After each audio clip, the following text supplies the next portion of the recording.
Hi guys, good day. We're here now at Ginoong Kanlahi, first runner-up winner, of course, si John Paul Gundayo. John Paul, how are you right after the coronation night?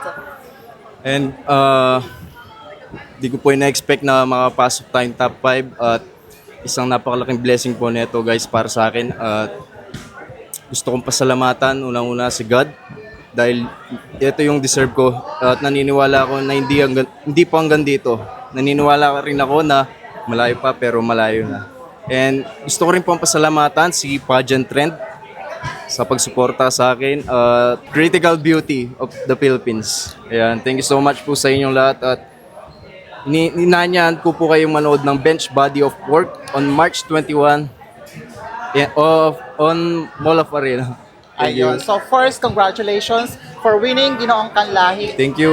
First runner-up and as well as for entering Yes. the bench show. Yeah. Kita-kits tayo dun guys.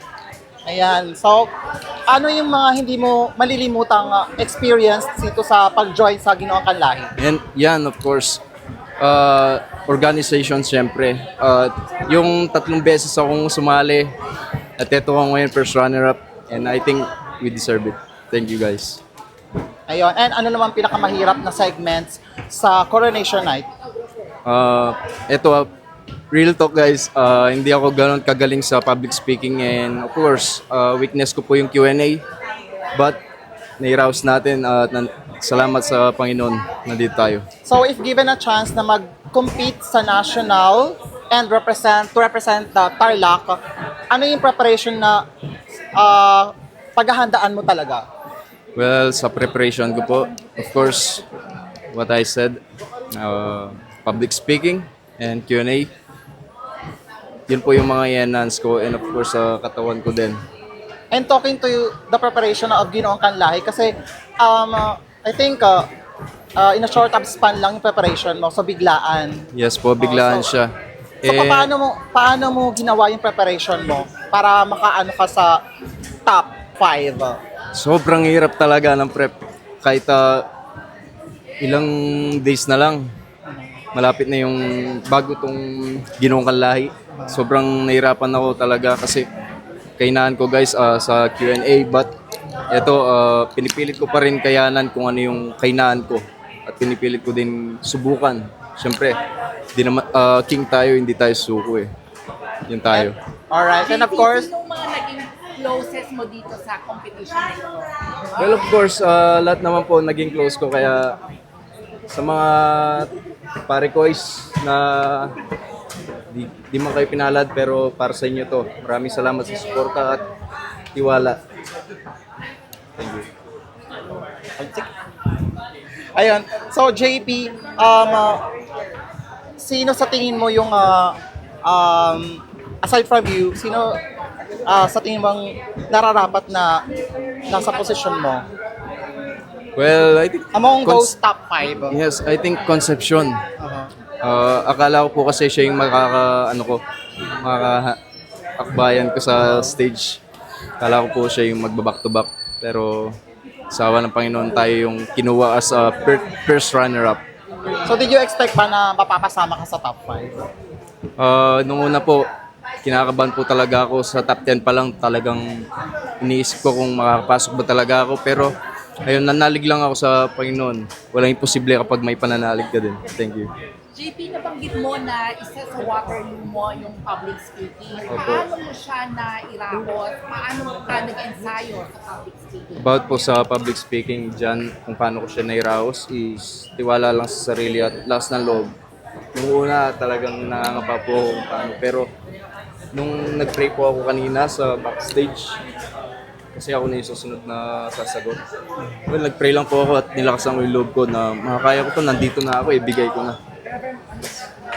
During the announcement, what was running on your mind? Yung top 2 na lang kayo.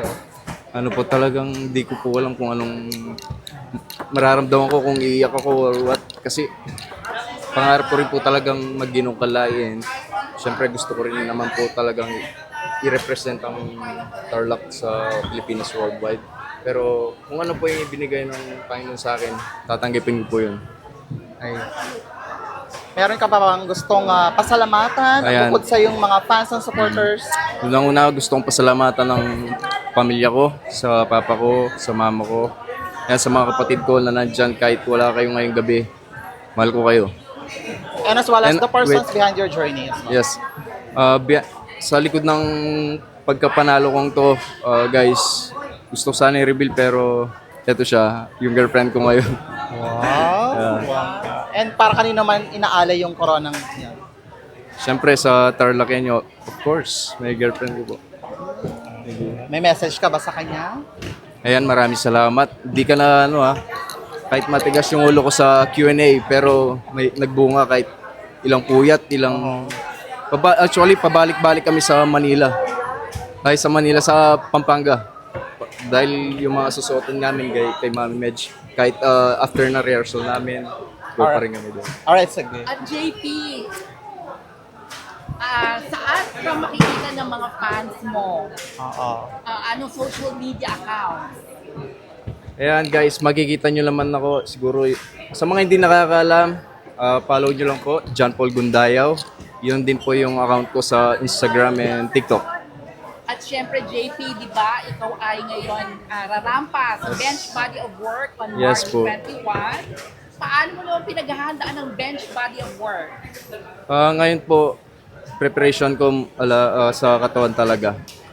Ngayon medyo nagpa-ubal po kailangan eh. May idea ka na ba kung ano susukotin mo doon? Well, bench.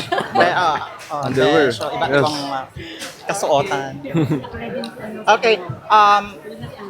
JP, so since sinabi mo kanina na the crown of inaalay mo yan sa girlfriend mo. So anong advice na na-receive mo from your girlfriend prior of the coronation night, bago mag-start ng coronation night? Ayun, papasalamat ako kasi nandiyan siya, nakasuporta sa likod ng mga events na napagdaanan ko.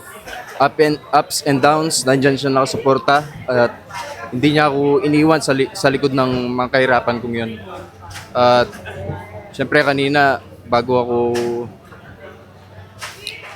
makapunta dito ngayon at makasali sa top 10, sobrang pinagpe-pray niya rin ako. Kaya nagpapasalamat ako ng sobra. I love you. Thank you so much, JP, and Thank you po. congratulations. Thank you so much. Thank you so much, Pageant Trend see and you Critical. March 21 See you sa The po, see you Bench guys. Show. Thank you.